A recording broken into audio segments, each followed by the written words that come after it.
मी रुपाली तुमचं पुन्हा एकदा खूप खूप स्वागत करते आजच्या एका नवीन ब्लॉगमध्ये. आय होप तुम्ही सगळे मस्त असाल आणि स्वतःची काळजी घेत असाल. तर आज पुन्हा एकदा ना आम्हाला शिफ्टिंग करायची होती. म्हणजे आम्ही जिथे आता सध्या राहत होतो रेंटने, तर तिथून पुन्हा शिफ्टिंग करायची होती. आणि खूप खूप म्हणजे खूपच जास्त कंटाळा आला होता या सगळ्या गोष्टींचा. कारण शिफ्टिंग करणं ना म्हणजे इतकं आपल्याला वाटतं तितकं सोपं नाही आहे. कारण आपण जेव्हा स्वतःच्या घरात राहत असतो ना, तेव्हा आपण खूप साऱ्या गोष्टी ना नवीन नवीन घेत असतो आणि सगळ्या गोष्टी ठेवत असतो. कारण आपल्याला तेव्हा त्या गोष्टीची जाणीव नसते की आपल्या घरामध्ये खूप साऱ्या गोष्टी झाल्या आहेत किंवा काय. जेव्हा आपण घर शिफ्ट करत असतो ना, तेव्हा या गोष्टीचं ना रिअलायझेशन होतं आपल्याला की आपण खूप साऱ्या गोष्टी जमा करून ठेवलेल्या आहेत आणि खूप साऱ्या खूप म्हणजे वेगवेगळ्या प्रकारच्या वस्तू आपण घेतलेल्या आहेत आणि त्या आता शिफ्टिंग करताना ना आपल्याला थोड्याफार त्रासदायक ठरतात.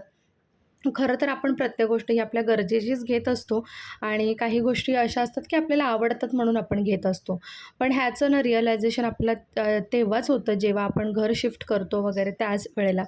तर मलासुद्धा ना या गोष्टी यावेळेला कळून चुकल्या की आपण जितकं शक्य होईल ना तितकं सामान जे आहे ते कमी करण्याचा प्रयत्न केला पाहिजे. आता आम्ही आमच्या स्वतःच्या घरात राहत होतो, त्यामुळे सगळ्या बऱ्याच गोष्टी आमच्याकडे स्टोअर केलेल्या असायच्या. जेव्हा आम्ही पहिल्यांदा हे घर शिफ्ट केलं म्हणजे इथे शिफ्ट झालो आम्ही, त्यावेळेला मला थोडंफार जाणीव झाली की खूप साऱ्या गोष्टी आहेत आपल्याकडे, त्या कमी केल्या पाहिजे. तर त्या कमी केल्या, पण आता सेकंड शिफ्टिंगमध्ये आता पुन्हा मला असं वाटायला लागलं की अजून यातल्यासुद्धा गोष्टी ज्या आहेत ना, तर त्या कमी केल्या पाहिजे. म्हणजे पसारा थोडासा कमी केला पाहिजे, जेणेकरून आपल्याला पुढे इन फ्युचरमध्ये ना जेव्हा शिफ्टिंग करायची गरज पडेल तेव्हा इतका त्रास होणार नाही. आणि कालपासून ब्लॉग म्हणजे जेव्हा शिफ्टिंग चालू केलं आम्ही, तेव्हापासून ब्लॉग मला टाकायला काही जमलं नाही. कारण आम्ही अचानक म्हणजे शिफ्टिंग करायला लागलं आम्हाला. असं काही आमचं ठरलेलं नव्हतं की आत्ता याच महिन्यात शिफ्टिंग करणार आहे. पण अचानक काही गोष्टी घडल्या, त्यामुळे मग शिफ्टिंग करावं लागलं आणि त्यामुळे मग मी काही ब्लॉगसुद्धा शेअर केला नाही. 1-2 दिवस माझे शॉर्ट्स व्हिडिओसुद्धा आले नाही, लाँग व्हिडिओसुद्धा आले नाही. तर म्हटलं एक चला आपण अपडेट देऊया. या अर्थाने मी थोडंफार जे होतं ना ते शूट केलं होतं. तर आता हे जे शूटिंग चालू आहे म्हणजे हे जे तुम्हाला मी दाखवते व्हिडिओमध्ये, तर हे नवीन घर आहे आणि आमचा रूम जो आहे तो आम्ही सेम बिल्डिंगमध्ये घेतलेला आहे. फक्त फ्लोअर चेंज झालेला आहे. सो सेम बिल्डिंग असल्यामुळे ना तितकासा त्रास झाला नाही. पण इन फ्युचर जर दुसऱ्या ठिकाणी जावं लागलं तर नक्कीच त्या गोष्टीचा आम्हाला त्रास होईल. म्हणून ज्या गोष्टी आहेत त्या मी थोड्या थोड्या आता कमी करणार आहे. आणि या रूममध्ये आम्ही थोडंफार सामान शिफ्ट केलं आणि म्हटलं जसं शिफ्टिंग केलं सामान तर आपण पटकन व्यवस्थित ते अरेंज करून घेऊ. म्हणजे काय होईल, बाकीचं सामान जेव्हा येईल तेव्हा घर पूर्ण भरलं जाणार नाही.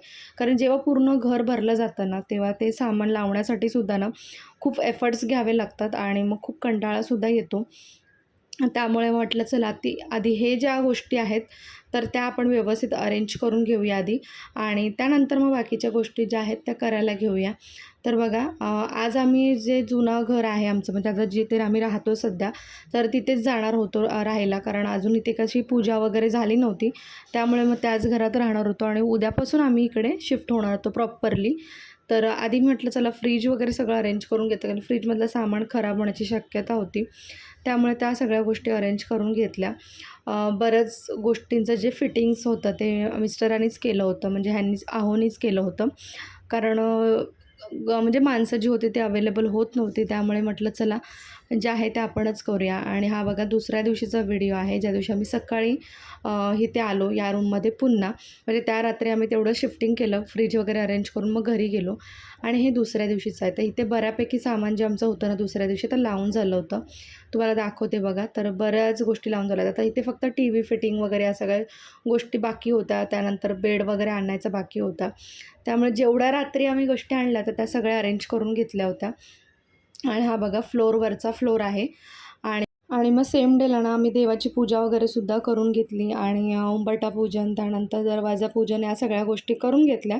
कारण काही पूजा वगैरे घालणं काही शक्य नव्हतं. पण म्हटलं चला आपली जी नॉर्मल देवाची पूजा आहे साधी, तर ती करून घेऊया आणि त्यानंतर बाकीचं उरलेलं सामान जे आहे ते शिफ्ट करूया. म्हणजे कारण आजपासून आम्हाला राहायला यायचं होतं, सो त्यामुळे देवपूजा आधी मस्ट आहे. तर बघा संध्याकाळ झाली होती जवळजवळ सगळं सामान शिफ्ट करताना.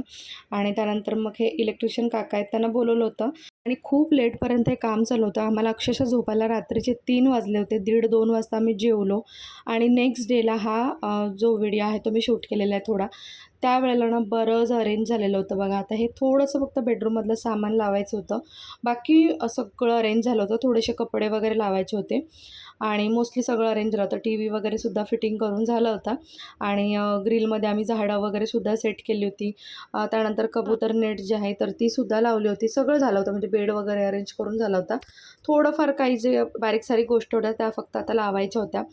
त्या आता आम्ही लावून घेणार आणि त्यानंतर मग उद्यापासून जे आपलं रोजचं रूटीन आहे ते चालू होईल आणि रोजच्या रूटीनचे ब्लॉग जे आहे ते सुद्धा तुमच्यासोबत मी ते शेअर करतच राहीन नवीन घरातले आता.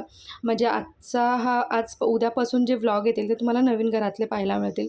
थोडीशी अरेंजमेंट जी होती ना, सिटिंग अरेंजमेंट, देवांची, मंदिराची अरेंजमेंट, या सगळ्या थोड्याफार गोष्टी चेंज झालेल्या आहेत. म्हणजे सगळे साधारण जे फ्लॅट आहेत या बिल्डिंगमधले ते सगळे सेमच आहेत. 1 BHK आहे हे आणि सेमच आहेत साधारण. पण थोडीफार अरेंजमेंट इकडे-तिकडे होते. तर चला आजचा व्लॉग जो आहे तो मी इथे सेंड करते. एक अपडेट द्यावे म्हणून हा व्लॉग शेअर केला. पुन्हा भेटू एक छानशा व्लॉग